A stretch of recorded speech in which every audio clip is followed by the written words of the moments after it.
dan nama Roh Kudus Khalik langit dan bumi. Amin. Sebab seorang anak telah lahir untuk kita, seorang putra telah diberikan untuk kita, lambang pemerintah di atas bahunya, dan namanya disebutkan orang Penasehat Ajaib, Allah yang perkasa, Bapa yang kekal, Raja damai. Nyanyikanlah nyanyian baru bagi Tuhan, menyanyilah bagi Tuhan, hai segenap bumi. Ceritakanlah kemuliaannya di antara bangsa-bangsa, dan perbuatan-perbuatannya yang ajaib di antara segala suku bangsa. Sujudlah menyembah kepada Tuhan dengan berhiaskan kekudusan, bergetarlah di hadapannya, hai segenap bumi. Haleluya.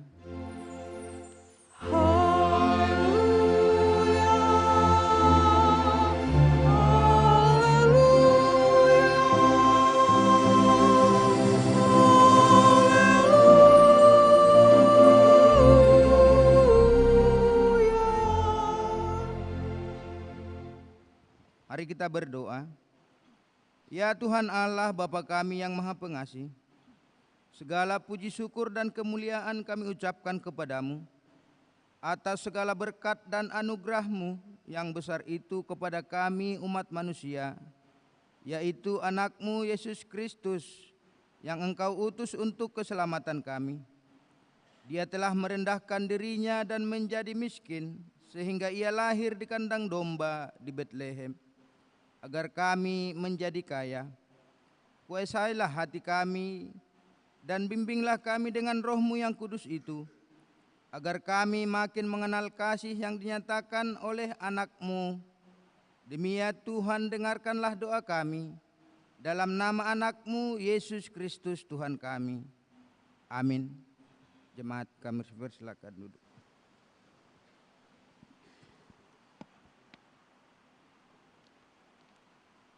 Kita bernyanyi dari Kidung Jemaat nomor 99 ayat 1 sampai dengan ayat yang kedua.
Marilah kita mendengarkan firman Tuhan sebagai pendahuluan khotbah pada pesta Natal yang pertama pada hari ini, yang tertulis di dalam Mazmur pasal yang 97, dimulai dari ayat yang pertama sampai dengan ayat yang ke-13.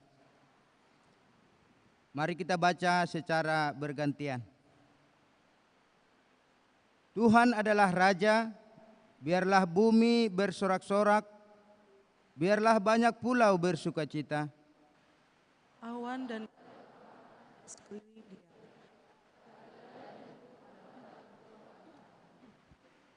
Api menjalar di hadapannya dan menghanguskan para lawannya sekeliling. Kilat-kilatnya menerangi dunia, bumi melihatnya dan gemetar. Gunung-gunung luluh seperti lilin di hadapan Tuhan seluruh bumi. Langit memberitakan keadilannya, dan segala bangsa melihat kemuliaannya. Semua orang yang beribadah kepada patung akan mendapat malu. Orang yang memegahkan diri karena berhala-berhala, segala Allah sujud menyembah kepadanya. Sion mendengarnya dan bersukacita. Putri-putri Yehuda bersorak-sorak oleh karena penghukuman-Mu ya Tuhan. Sebab Engkaulah Tuhan yang maha tinggi di atas seluruh bumi. Engkau sangat dimuliakan di atas segala Allah. Hai orang-orang yang mengasihi Tuhan, bencilah kejahatan. Dia yang memelihara nyawa orang-orang yang dikasihinya akan melepaskan mereka dari tangan orang-orang fasik. Terang sudah terbit bagi orang benar, dan sukacita bagi orang-orang yang tulus hati. Bersukacitalah karena Tuhan, hai orang-orang benar, dan nyanyikanlah syukur bagi namanya. Demikian pembacaan firman Tuhan. Berbahagialah setiap orang yang mendengar firman Allah, yang menghayati serta mengamalkannya.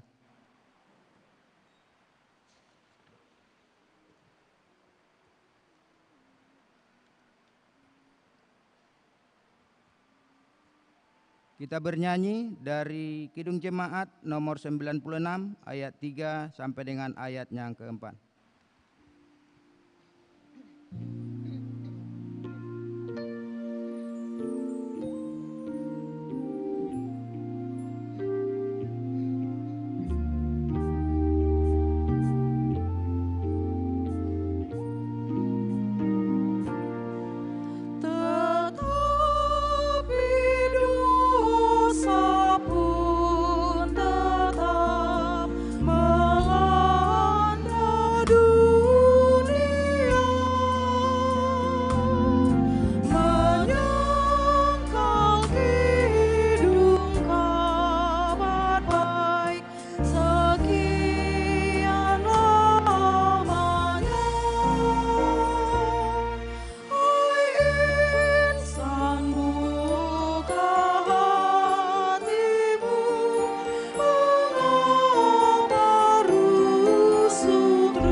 Bapak, Ibu, saudara-saudara yang terkasih di dalam Tuhan, marilah kita mengakui segala dosa perbuatan kita kepada Tuhan kita, dan mari kita datang ke hadapan-Nya untuk memohon pengampunan dosa kita. Kita berdoa di dalam hati kita masing-masing.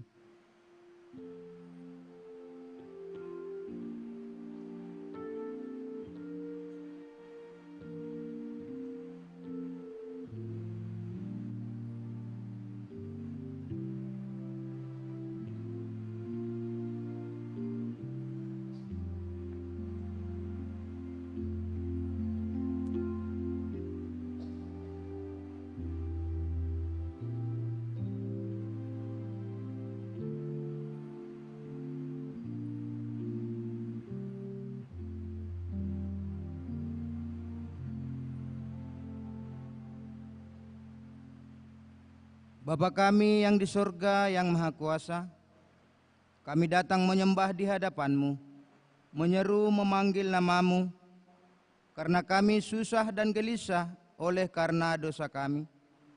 Dengarlah suara kami dan kasihanilah kami, ya Yesus Kristus anak Allah. Engkau telah datang ke dunia ini menjadi manusia, mati dan bangkit kembali serta naik ke sorga untuk membela dan menyelamatkan kami.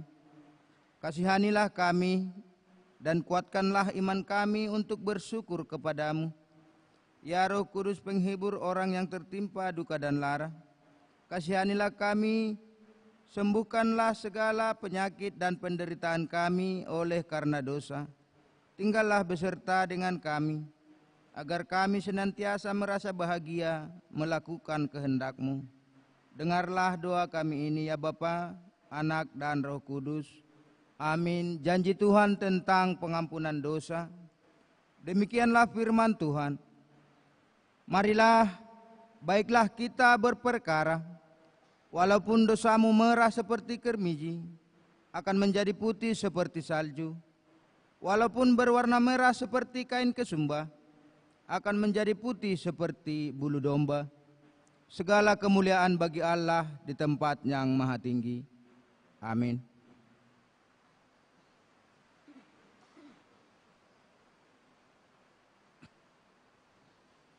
Kita bernyanyi dari Kidung Jemaat nomor 110 ayat 1 sampai dengan ayat yang kedua.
Marilah kita mendengarkan firman Tuhan sebagai petunjuk hidup baru pada pesta Natal yang pertama hari ini, yang tertulis di dalam Yohanes pasal yang ke-8 ayat yang ke-12. Demikian firman Tuhan. Maka Yesus berkata pula kepada orang banyak, katanya, Akulah terang dunia, barang siapa mengikut aku, ia tidak akan berjalan dalam kegelapan, melainkan ia akan mempunyai terang hidup. Demikian firman Tuhan. Marilah kita sama-sama memohon kekuatan daripada Tuhan kita. Ya Allah Bapa kami, berilah kami kekuatan untuk melakukan yang sesuai dengan firman-Mu. Amin.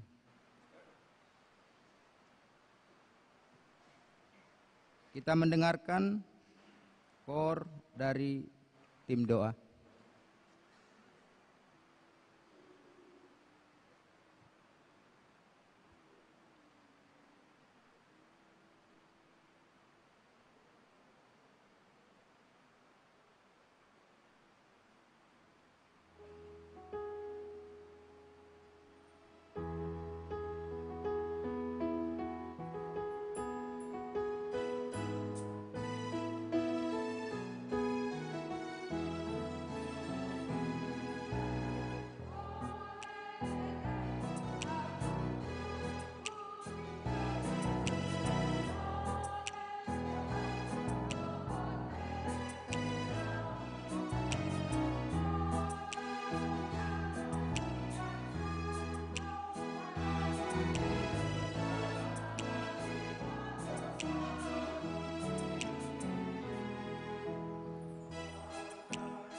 Kita puji Tuhan, kita bernyanyi dari Kidung Jemaat nomor 118 ayat 1 sampai dengan ayat yang kedua.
Marilah kita bersaksi mengikrarkan pengakuan iman kita bersama jemaat pada segala abad di seluruh dunia ini. Mari kita sama-sama mengucapkannya. Aku percaya kepada Allah Bapa yang Maha Kuasa, Khalik langit dan bumi. Aku percaya kepada Yesus Kristus, anaknya yang tunggal Tuhan kita, yang dikandung daripada Roh Kudus, lahir dari anak darah Maria, yang menderita di bawah pemerintahan Pontius Pilatus, disalibkan, mati dan dikuburkan, turun ke dalam kerajaan maut, pada hari yang ketiga, bangkit pula dari antara orang mati, naik ke surga, duduk di sebelah kanan Allah Bapa yang Maha Kuasa, dan akan datang dari sana untuk menghakimi orang yang hidup dan yang mati. Aku percaya kepada Roh Kudus, gereja yang kudus dan am, persekutuan orang kudus, pengampunan dosa, kebangkitan daging, dan hidup yang kekal. Amin.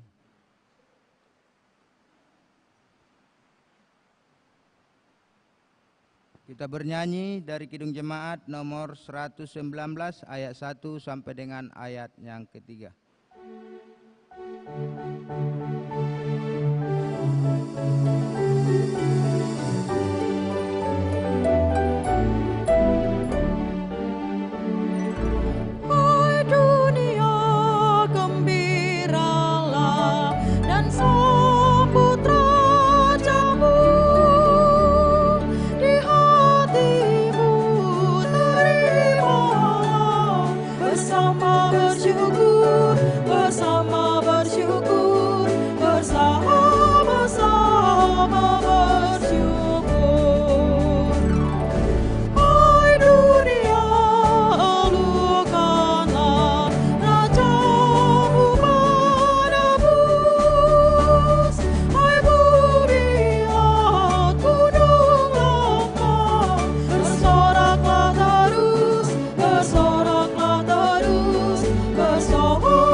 Damai sejahtera yang dari Allah Bapa yang melampaui segala akal, itulah kiranya menyertai hati dan pikiran saudara-saudari dalam Yesus Kristus Tuhan kita. Amin. Bapak, Ibu, dan saudara-saudara yang dikasihi oleh Tuhan, firman Tuhan yang menjadi khotbah pada Natal pertama adalah yang terambil dari Ibrani 1 ayat 5 sampai ayat 12. Saya bacakan untuk kita semua dan mari kita simak secara bersama-sama. Anak Allah lebih tinggi daripada malaikat-malaikat. Sebab kepada siapakah di antara malaikat-malaikat itu pernah ia katakan, engkaulah anakku, hari ini aku telah menjadi bapamu. Dan aku akan menjadi bapanya dan ia akan menjadi anakku.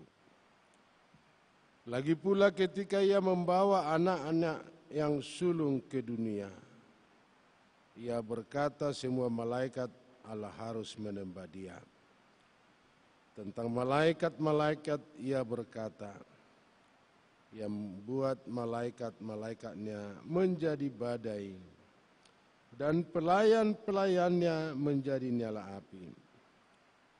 Tetapi tentang anak ia berkata, tahtamu ya Allah tetap untuk seterusnya dan selamanya. Dan tongkat kerajaanmu adalah tongkat kebenaran. Engkau mencintai keadilan dan membenci kefasikan. Sebab itu Allahmu telah mengurapi engkau dengan minyak sukacita, melebihi teman-teman sekutumu. Dan pada mulanya ya Tuhan engkau telah meletakkan dasar bumi, dan langit adalah buatan tanganmu. Semuanya itu akan binasa, tetapi engkau tetap ada, dan semuanya itu akan menjadi usang seperti pakaian, seperti jubah engkau akan menggulung mereka, dan seperti pakaian mereka akan diganti, tetapi engkau tetap sama, dan tahun-tahunmu tidak berkesudahan. Demikian Bapak Ibu dan saudara-saudara, surat ini ditujukan kepada orang Kristen yang tinggal di perantauan, yang mengalami berbanyak pergumulan kesusahan, dan sekaligus berbicara tentang identitas Tuhan. Dan ini mungkin di antara kita menjadi pertanyaan, Natal pertama tidak ada palungan, tidak ada Yesus dibicarakan yang lahir di kandang domba, dan tidak ada nanian malaikat, dan tidak ada para gembala. Seolah-olah berbeda dengan suasana Natal. Tapi sekaligus ini menjawab semua tantangan yang menyangkut identitas Tuhan. Dan bukan hanya berbicara tentang Yesus yang lahir di kandang domba dalam palungan sebagai bayi kecil. Dan kita berbicara bedanya gereja kita, gereja Lutheran Kalvinis dengan gereja Koptik. Kalau gereja Koptik mestinya melihat biografi Tuhan adalah dari belakang, bukan sejak dari kelahirannya. Dan mereka berkata, jikalau Tuhan tidak naik ke sorga, maka kebangkitan Tuhan sia-sia. Dan jika Tuhan tidak bangkit kembali, maka kematian Tuhan adalah sia-sia. Dan jikalau Tuhan tidak bangkit, maka kelahiran Tuhan adalah sia-sia. Makanya selalu mereka berbicara menyangkut biografi daripada Tuhan selalu dari belakang. Tapi gereja kita, gereja Lutheran Kalvinis, melihat biografi daripada Tuhan dari kelahirannya. Jikalau hanya kelahiran, itu hanya sebatas bayi kecil, bayi mungil yang lahir di kandang domba yang tidak berdaya. Makanya gereja-gereja Koptik merayakan puncak hari raya Gerejani adalah hari Minggu. Tuhan yang berkemenangan. Domingo, hari Tuhan, Tuhan yang berpesta. Kita sudah membicarakan identitas Tuhan, Bapak Ibu dan saudara-saudara. Dan ini menjawab di antara begitu banyak perbedaan-perbedaan. Siapakah Tuhan sebenarnya? Siapakah Yesus sebenarnya? Apakah hanya sebatas bayi kecil? Hanya sebatas bayi yang tidak berdaya, yang lahir di kandang domba. Sekali lagi saya mengajak kita semua, karena sejak dulu sampai sekarang yang menyangkut identitas Tuhan selagi sampai sekarang masih tetap menjadi perdebatan. Yang ada Alkitabnya, Bapak Ibu dan saudara-saudara, mari kita saling membaca dan melihat Lukas 2 ayat 34. Lalu Simeon memberkati mereka dan berkata kepada Maria, ibu anak itu, sesungguhnya anak ini ditentukan untuk menjatuhkan dan membangkitkan banyak orang di Israel, dan untuk menjadi suatu tanda menimbulkan perbantahan. Ini fakta Bapak Ibu dan saudara-saudara. Semua agama bisa berdampingan, tapi jangan membicarakan Yesus. Begitu kita berbicara tentang Yesus, maka di sana terjadi ketersinggungan, persoalan, perdebatan yang tidak selesai. Sekalipun sampai sekarang kita harus mengakui nama Yesus menjadi pertentangan, menjadi pertengkaran, perdebatan yang tidak ada habis-habisnya. Karena apa? Karena nama Tuhan, nama itu identitas dan kepribadian daripada Yesus sendiri secara totalitas. Karena nama Yesus segala sesuatunya, termasuk dalam otoritas, kekuasaan, apapun itu namanya, dikandung nama itu sendiri. Yesus bukan hanya sebatas nabi. Yesus bukan hanya sebatas imam. Yesus bukan hanya sebatas anak Allah, tapi sekaligus Allah. Dia adalah roh, dia adalah pencipta, dia adalah penebus segala sesuatunya. Dalam nama Tuhan, itulah identitasnya. Saya tidak membanding-bandingkan dengan agama-agama lain, tapi perdebatan ini sampai sekarang tetap mewarnai perkembangan kekristenan. Dan itulah yang terjadi di jemaat, di perantauan Ibrani, yang menggugat keberadaan Tuhan. Siapakah Tuhan sebenarnya? Dan membanding-bandingkan dengan malaikat. Karena tradisi kepercayaan orang Yahudi, katanya Tuhan itu terlalu jauh, lalu Tuhan Allah memakai malaikat.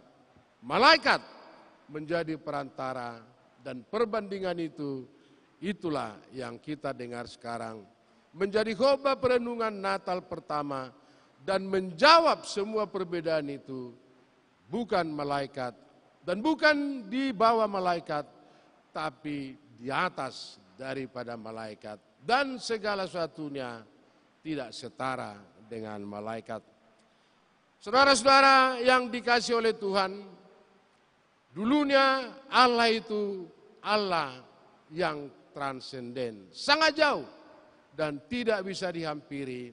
Sekalipun ada kesaksian-kesaksian Alkitab yang berbicara tentang Allah, tetapi isinya Tuhan memakai malaikat.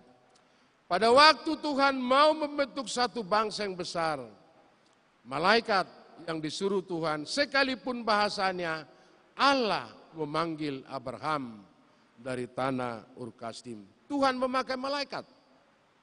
Demikian juga sewaktu Tuhan bahwa umat Israel harus keluar dari tanah Mesir, Tuhan berkata aku telah mendengar jeritan daripada umatku. Tuhan memakai malaikat. Peristiwa-peristiwa lain, keraguan daripada Abraham dan Sarah.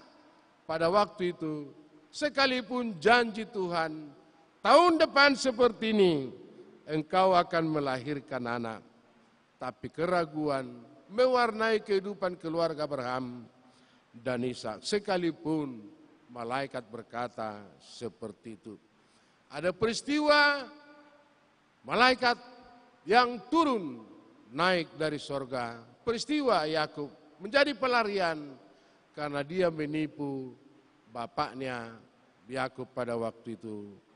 Dia mencuri berkat yang semestinya bukan untuk dia, tapi ada sesuatu tragedi sehingga dia menjadi pelarian karena menipu bapaknya Ishak, yang semestinya berkat itu adalah untuk Esau. Tuhan memakai malaikat. Peristiwa-peristiwa tertentu juga Tuhan selalu memakai malaikat dan malaikat menjadi perantara. Demikian juga peristiwa kelahiran Tuhan, Tuhan memakai malaikat Gabriel dan menjumpai Maria karena pesan yang harus disampaikan bahwa Maria dipakai Tuhan untuk melengkapi kerajaan Tuhan. Itulah yang terjadi, Bapak, Ibu, dan saudara-saudara. Sekalipun mungkin dalam konteks-konteks lain, malaikat selalu dipakai Tuhan untuk menampaikan pesan, berita, peristiwa tentang Sodom dan Gomora juga ada peran daripada malaikat. Dan kita selalu berbicara tentang malaikat. Kalau perlakuan kita suci, kudus, dan lain sebagainya saleh, orang selalu berkata seperti malaikat. Tapi ada juga berkata, awas malaikat maut, pencabut nyawa, Bapak, Ibu, dan saudara-saudara. Dalam keadaan seperti itulah peran daripada malaikat yang dipakai Tuhan untuk melengkapi kerajaan Tuhan dan sekaligus memuliakan Tuhan. Kita sudah berbicara, Bapak, Ibu, dan saudara-saudara, bukan hanya sebatas bayi dan bukan sebatas malaikat, tapi di atas daripada malaikat, itulah keberadaan Tuhan, identitas Tuhan. Tuhan unggul dalam segala sesuatunya. Dan pada mulanya adalah firman. Dan firman itu bersama-sama dengan Allah. Dan firman itu adalah Yesus. Yang wujudnya menjadi Yesus manusia yang bisa memperdamaikan kita. Dan sekaligus kita didamaikan Tuhan. Didamaikan Tuhan kepada Allah sendiri. Dan kita menjadi pewaris tata kerajaan Tuhan selama-lamanya. Ada beberapa dalam catatan saya yang menyangkut siapakah Tuhan sebenarnya dalam perikop Ibrani ini. Yang kedua, Tuhan berhak menerima segala sesuatu yang ada. Dan yang berikut, oleh Dia menciptakan segala sesuatunya. Berada dalam posisi Allah. Bukan hanya anak Allah, tapi Yesus adalah Allah sendiri. Dan yang berikut, Yesus adalah cahaya kemuliaan Allah. Wujud Allah yang bisa bersama-sama dengan manusia. Kalau dulunya Allah itu sangat jauh, namanya transenden. Tapi sekarang Allah menjadi imanen. Allah ada di mana-mana. Allah ada di gereja. Yesus ada di sekolah. Di mana kita berada, di situ ada Tuhan. Bahkan Tuhan berkata, 2 atau 3 orang bertemu, menyebut memanggil namaku, jaminan bahwa Tuhan itu berada. Tuhan ada di mana-mana. Dan yang berikut, Bapak, Ibu, dan saudara-saudara, kehadiran Tuhan dalam konteks ini adalah penyucian dosa. Manusia sudah jatuh ke dalam dosa dan tidak ada lagi alasan sebenarnya bagi kita ada ruang temu, titik temu dengan Tuhan selain melalui kehadiran Tuhan untuk menyucikan dosa kita.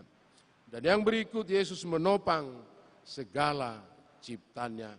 Sebagaimana yang sudah kita dengar, Tuhan memerintah dengan tongkatnya, tongkat keadilan, tongkat kebenaran, dan Tuhan adalah selama-lamanya, Alfa dan Omega, dan bukan hanya sebatas bayi kecil yang lahir di kandang domba, tapi Yesus segala sesuatunya.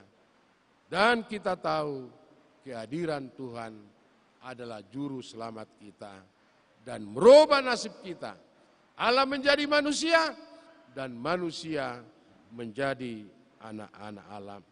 Saudara-saudara yang dikasihi oleh Tuhan, sesuai dengan tema khotbah kita, menyembah Allah, menyembah Yesus, dan itulah tema daripada perenungan kita.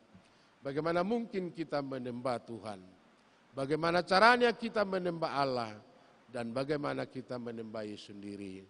Bapak, Ibu, dan saudara-saudara, dalam surat-surat Paulus kepada beberapa jemaat, termasuk jemaat Roma, persembahkanlah tubuhmu menjadi persembahan yang hidup di hadapan Tuhan. Bukan hanya ibadah-ibadah rutin, sekalipun Joshua berkata, aku dan seisi rumahku akan tetap setia dan beribadah kepada Tuhan. Apakah nanian cukup untuk menyembah Tuhan? Bapak, Ibu, dan saudara-saudara, bukan tidak berarti nanian untuk menyembah Tuhan, atau tidak ada gunanya kita bernani, salah satu wujud untuk penyembahan kepada Tuhan. Tapi Rasul Paulus berbicara, persembahkanlah tubuhmu menjadi persembahan yang hidup di hadapan Tuhan. Boleh-boleh saja orang berkata, aku rajin ke gereja, tapi mungkin kerajinannya lain, bukan seperti yang diharapkan oleh Tuhan. Saya selalu berdoa benar, kita selalu orang yang berdoa, tapi kadang-kala doa-doa kita hanya begitu saja, berbeda dengan keinginan Tuhan yang kita doakan. Dalam soal ibadah penyembahan kepada Tuhan secara totalitas, selalu ada kata-kata yang mengatakan, jadilah pelaku firman Tuhan. Kita semua berbicara tentang firman Tuhan, berbicara tentang kasih dan keadilan, berbicara tentang pertobatan, pengampunan, tapi mungkin kehidupan kita berbeda dengan fakta yang sebenarnya. Mari Bapak, Ibu, dan saudara-saudara, melalui kehidupan kita, perilaku kita secara totalitas, itulah cara kita untuk menyembah Tuhan sebagai perwujudan bahwa kita sudah ditebus oleh kasih Kristus, darah Kristus yang merubah nasib kita dari hidup neraka menjadi hidup surgawi, dari perhambaan dimerdekakan, sekaligus kita menjadi ahli waris dalam kerajaan surga. Amin, kita berdoa.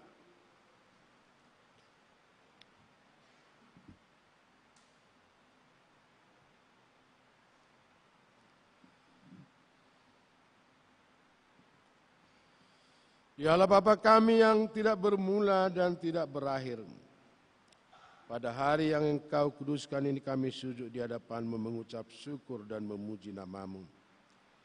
Karena Engkau dalam kesetiaan-Mu kepada janji-Mu telah mengutus anak-Mu yang tunggal kepada dunia, supaya Dia menjadi juru selamat kami, yang akan mendamaikan segala dosa pelanggaran kami kepadamu.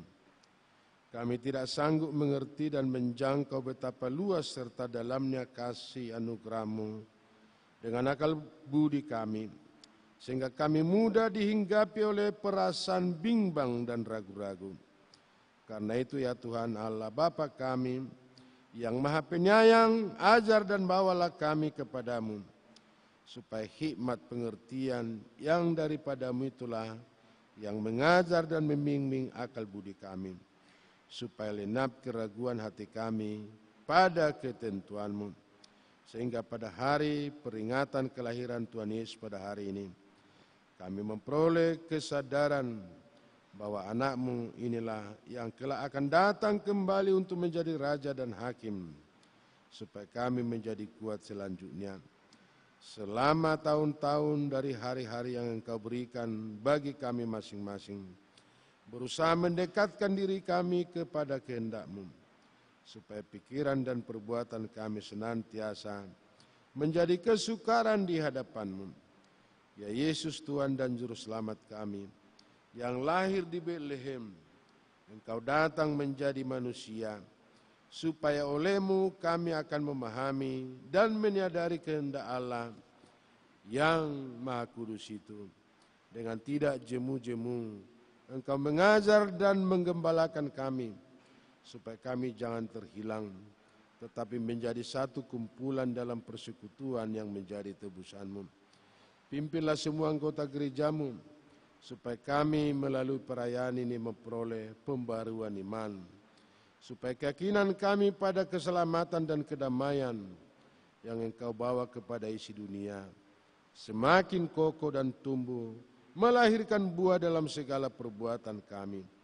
Ajarlah kami supaya dengan jiwa yang sederhana dan terbuka kami menerima ketentuan-Mu dalam hidup ini, supaya jangan timbul sungut-sungut dan kesangsian dalam batin kami, supaya jangan kekecewaan mempengaruhi tindakan kami.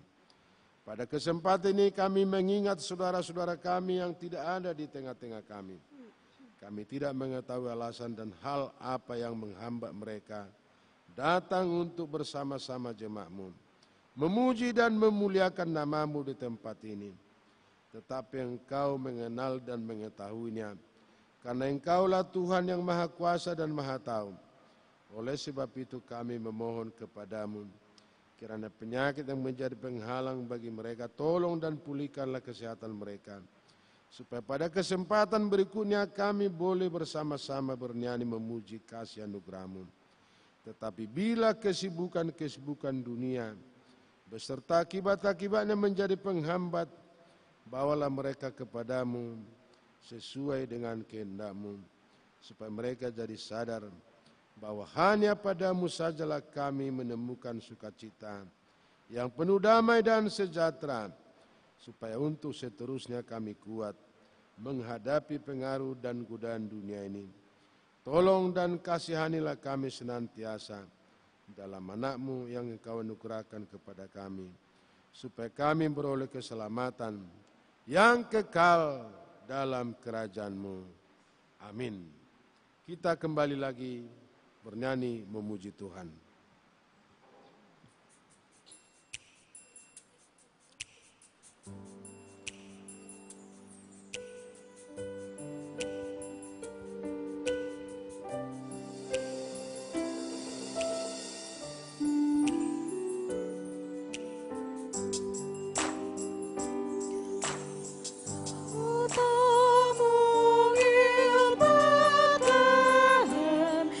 Betapa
Firman Tuhan mempersiapkan hati dan pikiran kita untuk memberi persembahan dan mengucap syukur. Matius 2 ayat 11. Mereka masuk ke dalam rumah itu dan melihat anak itu bersama Maria ibunya, lalu sujud menyembah dia.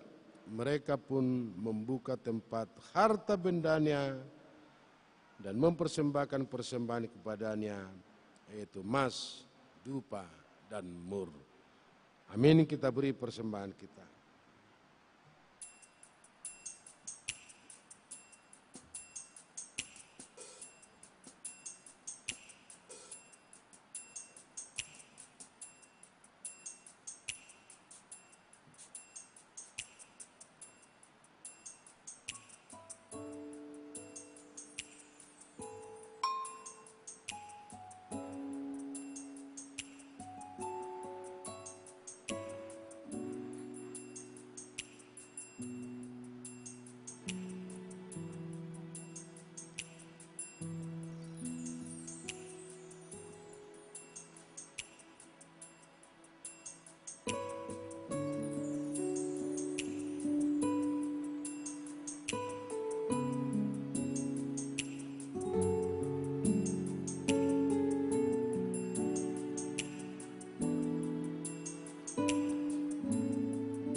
Jemaat kami undang bangkit.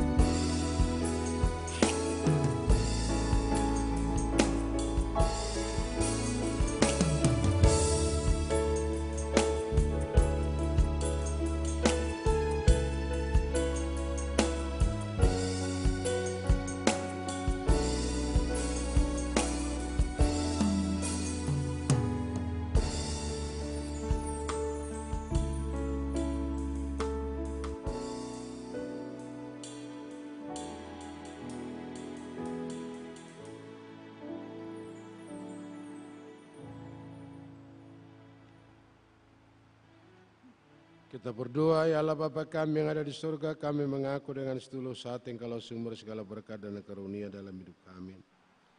Di sini kami mempersembahkan bersyukur kami kepadamu. Terimalah persembahan umat-Mu dan berkatilah menjadi alat kesaksian, persekutuan, dan pelayanan jemaat-Mu ini. Jadikanlah hidup kami persembahan yang berkenan kepadamu, dan pakailah hidup kami untuk turut menghadirkan tanda-tanda kerajaan-Mu di seluruh dunia. Kasih keadilan, damai sejahtera dan sukacita. Bukalah hati kami dengan Roh Kudus-Mu, agar kami senantiasa mengucapkan syukur kepadamu. Dalam nama Yesus Kristus Tuhan kami. Amin. Datang orang Majus ikut bintangnya, membawa pemberian dan menyembah, yang dipersembahkan kemenyan emas dan mur. Pada juru selamat mereka bersyukur. Salam salam. Bapa kami yang di sorga, dikuduskanlah namamu, datanglah kerajaanmu, jadilah kehendak-mu di bumi seperti di sorga. Berikanlah kami pada hari ini makan kami yang secukupnya. Dan ampunilah kami akan kesalahan kami seperti kami juga mengampuni orang bersalah kepada kami. Dan janganlah membawa kami ke dalam pencobaan, tetapi lepaskanlah kami dari yang jahat.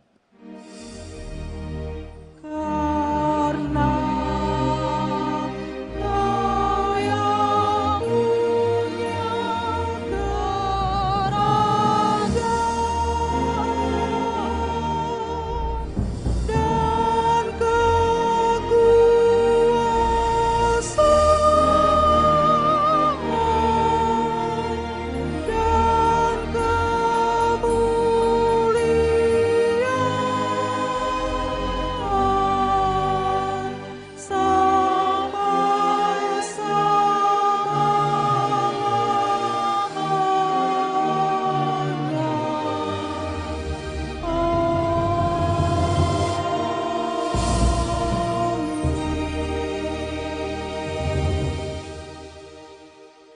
terimalah berkat dari Tuhan dan pulanglah dengan damai. Tuhan memberkati dan melindungi saudara. Tuhan menyinari saudara dengan wajahnya dan memberi saudara kasih karunia. Tuhan menghadapkan wajahnya kepadamu dan memberi engkau damai sejahtera.